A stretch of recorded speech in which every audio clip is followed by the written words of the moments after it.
The observation chamber aboard the Zephyrian flagship Dominion's edge hummed with the quiet efficiency of advanced technology.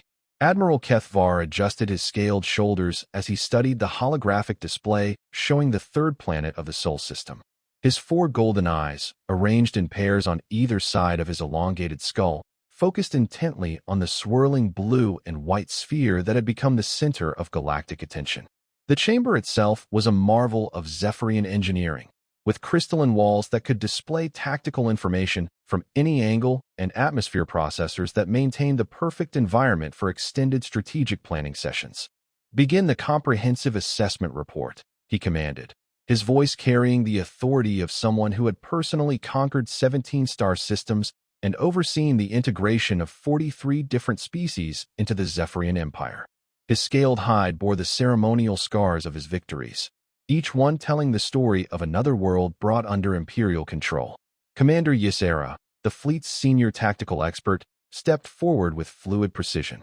Her serpentine form moved like liquid mercury as she activated the central holographic projector. Unlike Admiral Kethvar's reptilian features, her species had evolved from creatures similar to Earth snakes, giving her an otherworldly grace that many found unsettling. "The species calls itself humanity," she began, her forked tongue tasting the air as she spoke. "They've been classified as Category 3 primitives by the Galactic Assessment Board, confirmed by 3 separate reconnaissance missions over the past standard year." Science Officer Velthon clicked his mandibles in what passed for amusement among his insectoid kind. His compound eyes reflected the holographic light as he accessed his databanks. Their technology is roughly equivalent to early spaceflight civilizations. Chemical rockets with primitive guidance systems, basic orbital structures held together with welded metal joints, and weapon systems that rely on kinetic projectiles and chemical explosives. Most amusing is their attempt at what they call nuclear weapons, which are barely more sophisticated than our training devices. Admiral Kethvar leaned back in his command chair, which had been specially designed to accommodate his unique physiology. Population distribution and military capability assessment. Approximately 8 billion concentrated on their homeworld, designated as Earth in their primitive language, Commander Ysera replied, manipulating the holographic display to show population density maps. Their largest off-world settlements are pathetically small. Mars colony contains roughly 50,000 individuals living in pressurized domes. Their moon base houses fewer than 5,000. The asteroid belt mining operations are staffed by maybe 20,000 total across dozens of tiny outposts. The display zoomed in on various human settlements, showing their construction methods, power sources, and defensive capabilities. Everything looked fragile, temporary, held together by what appeared to be desperation rather than proper engineering. Behavioral analyst Mordena shifted her mass of tentacles as she accessed her comprehensive psychological profiles. Her species had evolved from cephalopods, giving her unparalleled insight into complex behavioral patterns. Their psychological profiles indicate typical mammalian pack behavior with some interesting variations. They show intense attachment to family units and tribal affiliations that extend beyond genetic relationships. However, they completely lack the disciplined hierarchy necessary for effective military coordination on any meaningful scale. Elaborate on their command structure, Admiral Kethvar ordered. Understanding enemy leadership was crucial for any successful campaign. Fragmented beyond belief, Mordena replied, her tentacles writhing as she pulled up organizational charts. They have something called nations that are constantly in conflict with each other. Over 200 separate governmental entities, each with their own military forces, economic systems, and territorial disputes. They spend more resources fighting each other than they do on space exploration or technological advancement. Tactical specialist Zephyron, a crystalline being whose body reflected light in spectacular patterns, materialized at the conference table. His species communicated through harmonic resonances, but he had learned to modulate his voice for other species. Most primitive species surrender when faced with overwhelming technological superiority, he noted, his voice carrying harmonic undertones that most found soothing. What level of resistance do our battle computers predict? Minimal to non-existent. Commander Ysera responded with complete confidence. Her tactical displays showed probability matrices and engagement scenarios.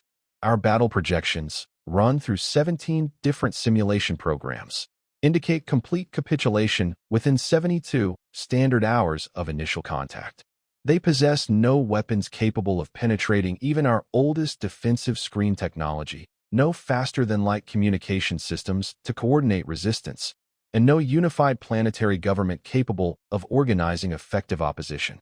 Science Officer Velthon activated additional displays showing detailed analyses of human military equipment. Their largest military vessels are barely the size of our smallest patrol craft. A typical human battleship masses approximately 50,000 tons and carries weapons that fire metal projectiles using chemical propellants. Our patrol boats mass 200,000 tons and carry plasma cannons capable of melting through a kilometer of solid rock. Their space-based defenses are even more pathetic, he continued, highlighting orbital installations around Earth. A few dozen satellites equipped with crude missile systems, some orbital platforms that appear to be converted civilian habitats, and what they optimistically call a space force consisting of maybe 300 vessels, most of which are barely armed cargo haulers. Admiral Kethvar studied the comprehensive data with growing satisfaction. The Zephyrian Empire needed new resources after the costly campaign in the Andromeda sector, and this system contained valuable rare earth deposits, abundant water, and a habitable world perfect for agricultural development. The humans would be relocated to designated reservation territories, as was standard protocol for primitive species encountered during expansion operations. Timeline for conquest? He inquired. Conservative estimates suggest complete system control within 1 standard month, Commander Ysera replied. Optimistic projections indicate possible capitulation within 2 weeks if we target their population centers effectively. Behavioral analyst Mordena activated her psychological warfare protocols. I recommend beginning with their outer colonies. Humans appear to have strong emotional attachments to their settlements. Destroying a few mining outposts should demonstrate our overwhelming superiority and encourage rapid surrender from the homeworld. Excellent strategy, Admiral Kethvar agreed. We'll follow standard intimidation protocols. Begin with their most isolated settlements. Work our way toward their population centers. When they witness the futility of resistance, their surrender will follow logically. Tactical specialist Zephron's crystalline form shimmered as he processed the battle plans. Shall I prepare the standard surrender terms? Relocation to designated territories, integration into imperial labor systems, preservation of basic cultural elements. Approved. This campaign should conclude within 1 standard cycle, possibly less. Admiral Kethvar turned to his communications officer, a being whose species specialized in multidimensional communication arrays. Prepare the fleet for departure. Alert all ship commanders that we expect minimal resistance and short campaign duration. As the senior staff dispersed to their duties, Admiral Kethvar remained in the observation chamber, studying the blue world that would soon join the Empire. It seemed almost too easy. But then again, most campaigns against primitive species were straightforward affairs. What the Zephyrians didn't know was that humanity had been watching them too. Hidden observation posts scattered throughout the outer system had been tracking Zephyrian movements for months. Deep space listening stations had intercepted and decoded their communications. Most importantly, human intelligence had correctly identified the alien fleet's intentions and capabilities. And humanity was preparing. 3 weeks later, Admiral Kethvar found himself back in the observation chamber, but the confident atmosphere had been replaced by tense uncertainty. The holographic displays now showed tactical readouts from what was being called the Titan Station incident, and the data was deeply troubling. Report on the mining outpost engagement, he ordered, his previously confident demeanor notably shaken. The ceremonial scars on his scaled hide seemed less impressive now, reminders of victories against species that had behaved predictably. Commander Ysera's scales had lost their natural shimmer, a physiological response to stress among her species. Titan Station contained approximately 3,000 humans engaged in methane extraction and processing operations. Our initial assault force consisted of 50 ships, including 2 heavy cruisers and a full complement of fighters. According to all tactical projections, the engagement should have lasted no more than 6 hours. Should have, Admiral Kethvar repeated, his voice carrying ominous undertones. Continue with the actual events. The humans received our standard surrender demand at 0800 ship time. We gave them 2 hours to comply, as per standard protocol for mining operations. Commander Ysera activated the tactical replay, showing the approach of Zephyrian forces toward the human facility. The station appeared to be following normal shutdown procedures. Worker shuttles were moving between the facility and the mining platforms, and their communication traffic seemed to indicate preparation for evacuation. At 1000 ship time, we received their response to our surrender demand. She paused, her forked tongue tasting the air nervously. They transmitted what they called a counterproposal. Counterproposal?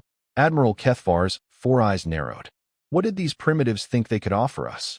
They suggested we reconsider our approach. Science Officer Velthon interjected, his mandibles clicking with agitation. Their exact words were, "We respectfully decline your generous offer of surrender. Might we suggest you try asking someone who gives a damn?"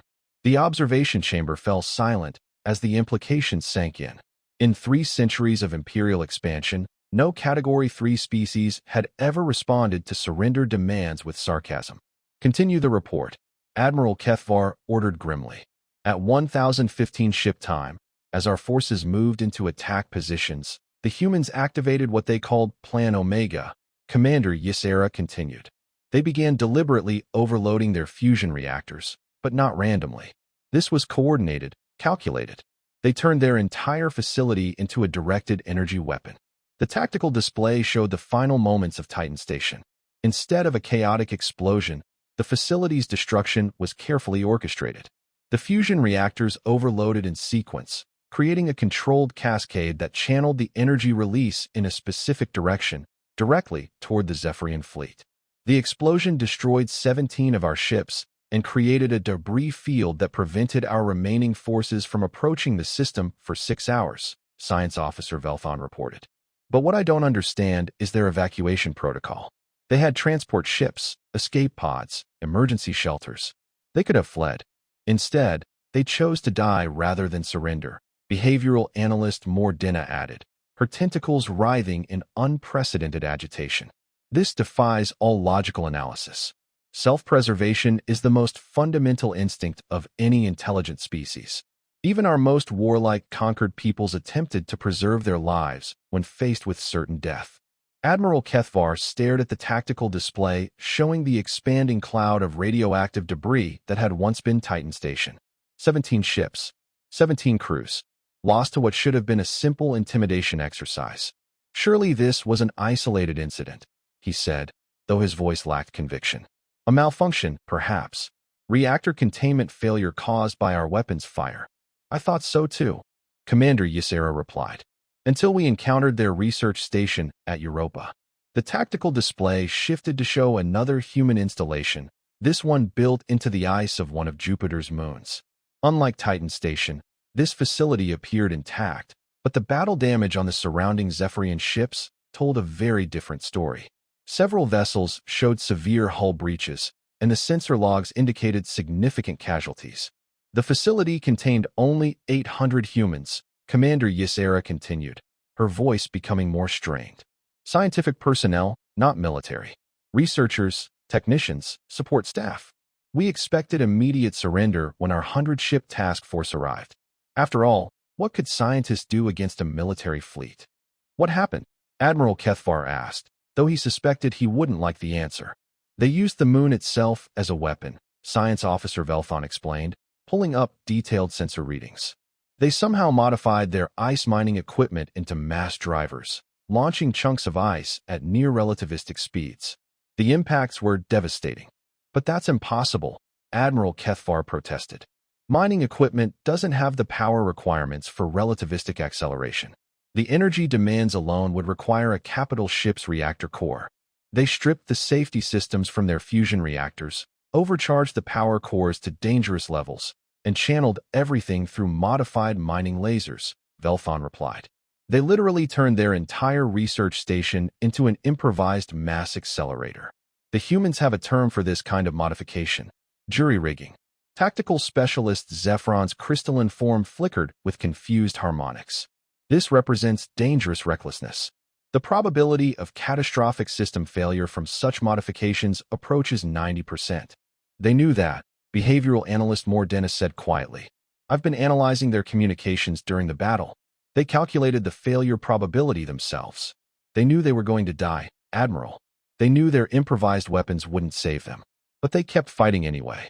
Here, she said, activating an audio recording.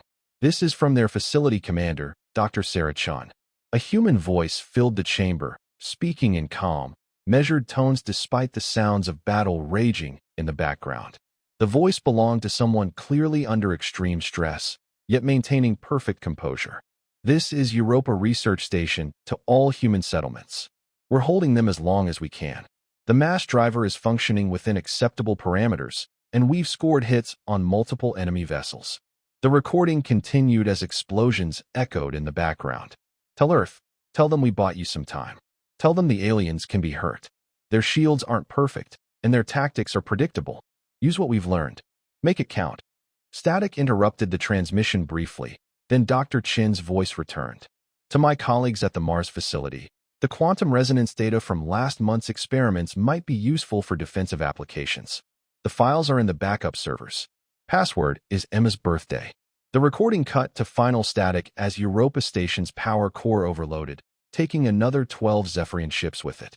Admiral Kethvar felt something he hadn't experienced in decades of successful warfare: genuine uncertainty. These incidents are concerning, but they represent only isolated outposts staffed by desperate individuals. Surely their main colonies will demonstrate more rational behavior. Commander Ysera exchanged worried glances with the other senior officers. Admiral, we need to discuss the Proxima Centauri situation. The holographic display shifted again, this time showing a much larger human settlement. Unlike the previous targets, this was clearly a thriving colony with extensive industrial facilities, residential areas organized into distinct districts, and what appeared to be a substantial civilian population living in apparent normalcy. New Geneva Colony. Commander Ysera began, manipulating the display to show detailed scans of the settlement. Population, 400,000 humans. Our intelligence indicated minimal military presence, mostly colonial security forces and police units equipped with small arms and light vehicles. The perfect target for demonstrating our overwhelming superiority, Admiral Kethvar noted. Surely 400,000 civilians couldn't resist a full battle group. That's exactly what we thought, Science Officer Velthon replied grimly. We deployed 300 ships, including 4 dreadnoughts and full fighter complements. Enough firepower to devastate the entire continental landmass. We gave them 12 hours to surrender, expecting capitulation within 6. And they used the time to evacuate their children, behavioral analyst Moore Dennis said quietly, her tentacles moving in slow, troubled patterns. Every child under the age of 16 was loaded onto transport ships and sent to hidden locations. Then they turned their entire colony into a fortress. The tactical display zoomed in, showing the transformed settlement. What had once been civilian buildings were now hardened bunkers with reinforced walls and defensive positions.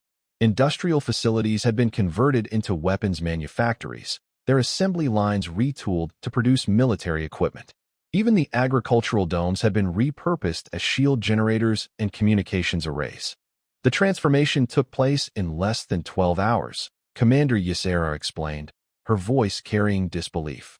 Somehow, they converted an entire civilian settlement into a military installation while simultaneously evacuating non-combatants and organizing defensive strategies. But how? Admiral Kethvar demanded. Such coordination requires months of planning, massive resource allocation, specialized equipment. They'd been preparing, Science Officer Velthon admitted reluctantly. Not just for 12 hours, but for months, possibly years. Every civilian facility had secondary functions built into its design. Every piece of equipment could be weaponized with minimal modification. They called it dual-use technology and civil defense preparation. The display showed the battle that followed, and it was unlike anything in Zephyrian military databases. Instead of the expected quick victory against scattered resistance, the fleet encountered coordinated opposition that seemed to anticipate their every move. Watch this sequence, Commander Ysera said, highlighting a section of the battle. See how their cargo ships appear to retreat when our fighters approach. Standard cowardice behavior. Exactly what we expected from civilian vessels.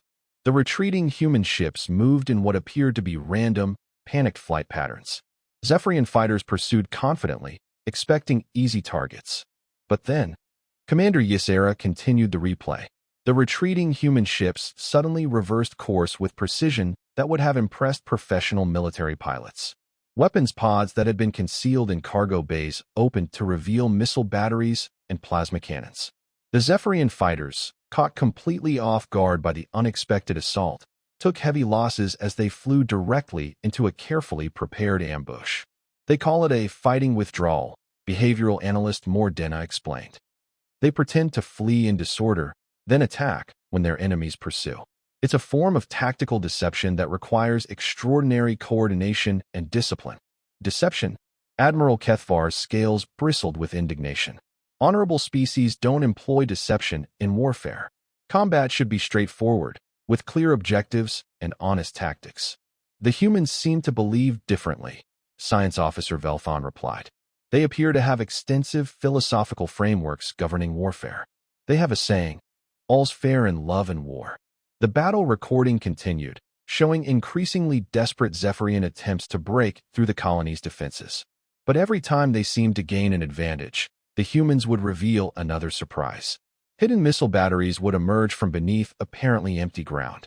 Civilian transports would suddenly reveal themselves as heavily armed Q-ships with false cargo compartments. Even their emergency medical shuttles carried defensive weapons and electronic warfare equipment. The most disturbing aspect of their behavior, behavioral analyst Mordena continued, was their treatment of our wounded. Admiral Kethvar looked up sharply, his four eyes focusing intently. They executed prisoners? Tortured captives for information? No, Admiral. They helped them. The display showed footage that challenged everything the Zephyrians thought they understood about interspecies warfare. Human medics, clearly identifiable by their Red Cross markings, were risking their own lives under heavy fire to reach wounded Zephyrian soldiers. Not to capture them for interrogation, not to loot their equipment, but simply to provide medical treatment. This makes no logical sense, Admiral Kethvar protested. Why would they preserve enemy combatants? Wounded enemies represent valuable intelligence sources or potential hostages. I've been conducting extensive analysis of their communications and cultural databases, Mordena replied, accessing files that had taken weeks to decode. They have something called the Geneva Conventions. These are internationally recognized rules of warfare that apparently supersede immediate military objectives. Rules of warfare? Commander Ysera's voice carried complete disbelief. War is the ultimate test of species survival. The objective is total victory through any means necessary. Not for humans, apparently, Science Officer Velthon added, displaying additional cultural data. They seem to believe that how you conduct warfare is as important as whether you achieve victory. They have concepts like war crimes and crimes against humanity that they apply even to their own military forces. Tactical specialist Zephron's crystalline form pulsed with confused harmonics. This suggests they deliberately handicap themselves during combat. Such behavior should result in swift defeat. Should, yes, Mordena agreed.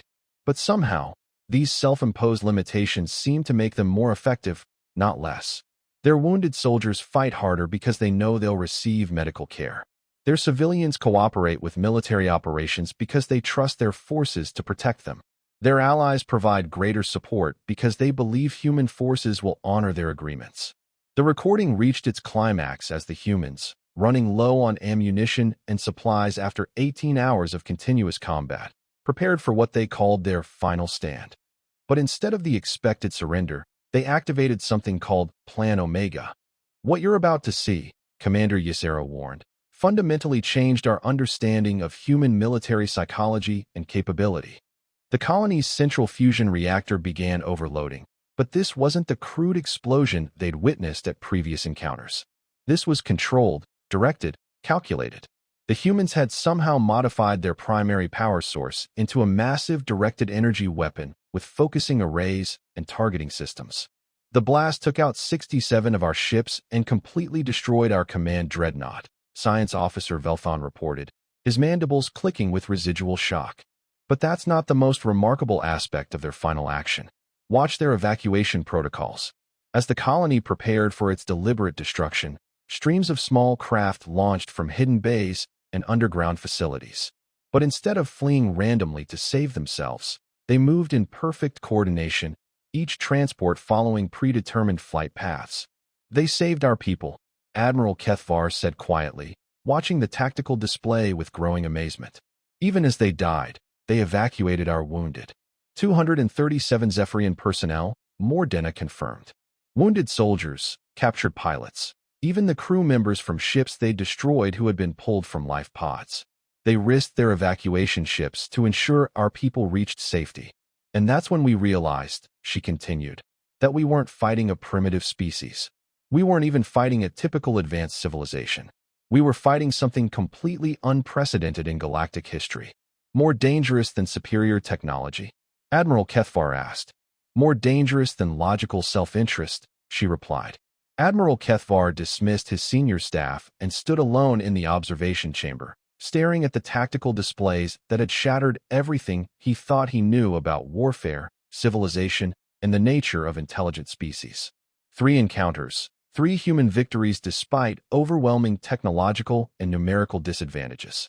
And now Earth itself was preparing for full-scale invasion. The scale of human response was becoming clear through intelligence reports.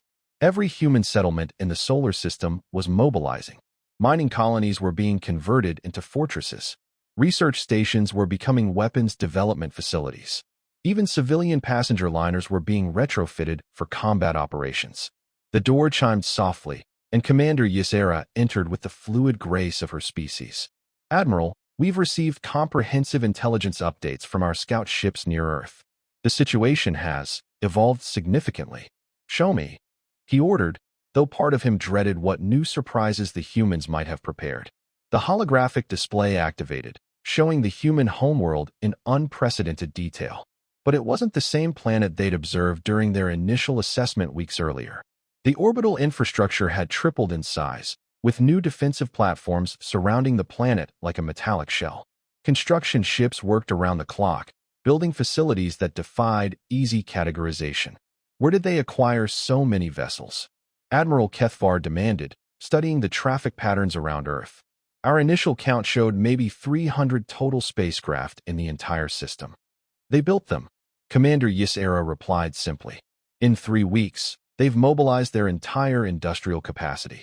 Every shipyard, every manufacturing facility, every resource extraction operation is now producing military hardware.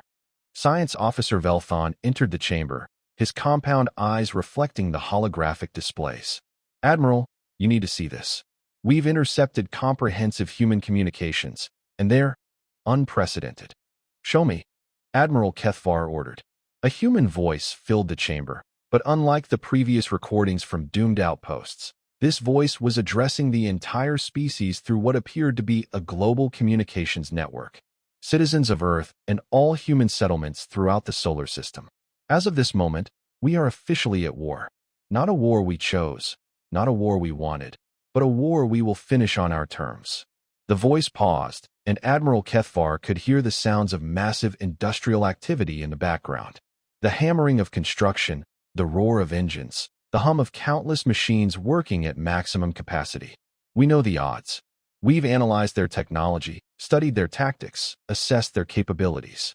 They outnumber us, outgun us, and possess weapons we can barely comprehend. But they've made one critical mistake. They think we're just another primitive species waiting to be conquered. What they don't understand, the voice continued with growing intensity, is what they're really fighting. They're not fighting human military forces. They're fighting human ingenuity.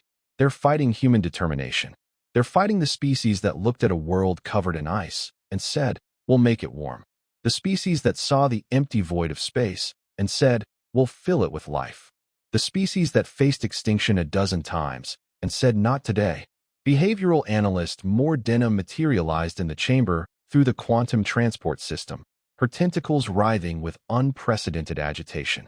Admiral, I've completed my comprehensive analysis of human psychology and social behavior.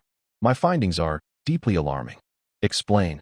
Humans don't fight to win, she began, accessing data files that represented months of intensive study. They fight to not lose. The distinction is crucial. When a species fights to win, they calculate odds, minimize losses, accept defeat when victory becomes mathematically impossible. but when fighting to not lose. You never stop fighting, Admiral Kethvar finished, understanding beginning to dawn like a cold star. Exactly. And humans have spent their entire evolutionary history fighting to not lose. Against ice ages that should have destroyed them, against diseases that killed 90% of their population, against extinction events that eliminated countless other species. They're the only intelligence we've encountered that treats survival as a skill that can be continuously improved. Science Officer Velthon activated additional displays showing human historical data retrieved from their communication networks. Look at their military history, Admiral. They've been engaged in warfare continuously for their entire recorded civilization. Not just conflicts between different tribal groups, but struggles against their environment, against resource scarcity, against seemingly impossible challenges. Most disturbing is their approach to defeat, Mordena continued. When humans lose a battle, they don't accept it as a final outcome. They analyze what went wrong, adapt their tactics, develop new technologies, and attempt the same objective again. They call it learning from failure, and they've elevated it to a philosophical principle. But that's actually quite efficient, Admiral Kethvar admitted reluctantly. It's terrifying, Commander Ysera corrected. Every engagement we've had with them, they've incorporated lessons from previous encounters. Their tactics have evolved after each battle. They're not just fighting us, Admiral. They're studying us, learning our weaknesses, adapting to our strategies. The human communication continued broadcasting, and the voice grew more determined with each word. To our enemies who are undoubtedly monitoring this transmission, you've seen what individual humans can accomplish when cornered in isolated outposts. You've witnessed what small groups can achieve when working together toward a common goal. Now you're about to discover what our entire species can accomplish when united by a threat to our very existence. We have one significant advantage they lack, Admiral Kethvar said, trying to maintain his confidence. Numerical superiority. Our battle fleet outnumbers their entire space-capable military by more than 10 to 1. Science Officer Velthon's mandibles clicked nervously as he activated new intelligence displays. Admiral, regarding our numerical advantage, our latest reconnaissance suggests the situation may not be as favorable as our initial assessments indicated. New tactical displays activated, showing the space around Earth in comprehensive detail. What Admiral Kethvar had initially dismissed as normal civilian traffic was revealed to be something far more concerning.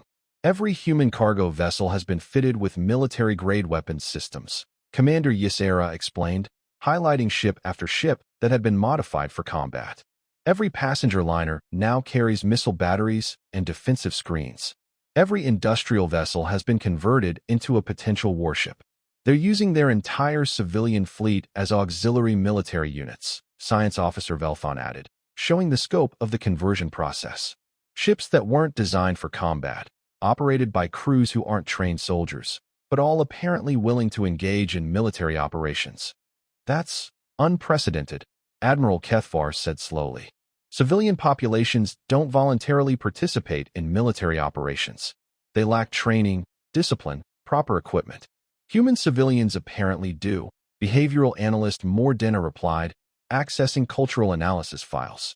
They have a concept called total war. When sufficiently threatened, their entire society transforms into a military organization. Every factory becomes a weapons manufacturer, every civilian becomes a potential combatant, every resource gets dedicated to the war effort. The tactical displays showed the true scope of human mobilization. Mining ships had been equipped with mass drivers that could launch asteroids at enemy vessels. Transport craft carried fighter squadrons in their cargo base. Even scientific research stations had been converted into intelligence-gathering posts and experimental weapons development facilities. Admiral, Commander Ysera said quietly, our battle analysis computers have completed casualty projections for a full-scale assault on the human home system. Proceed.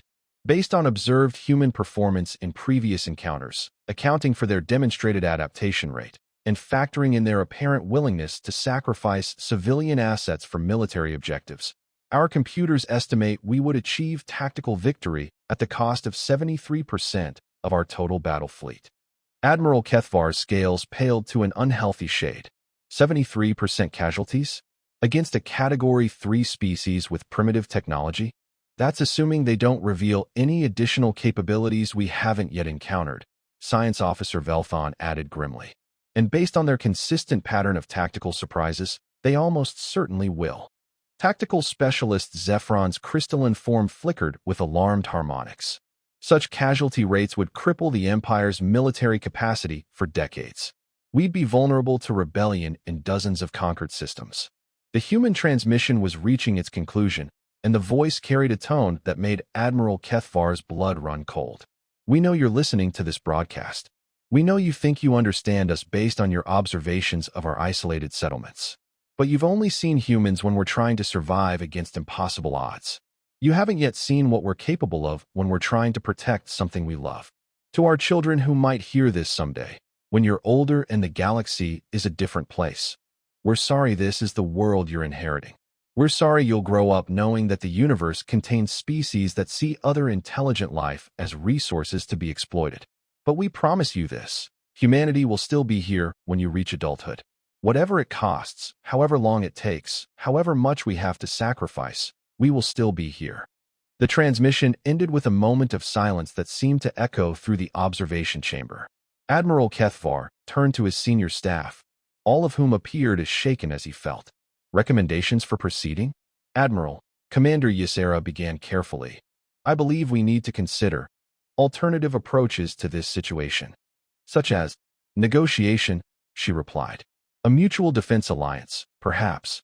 Trade agreements. Cultural exchange programs.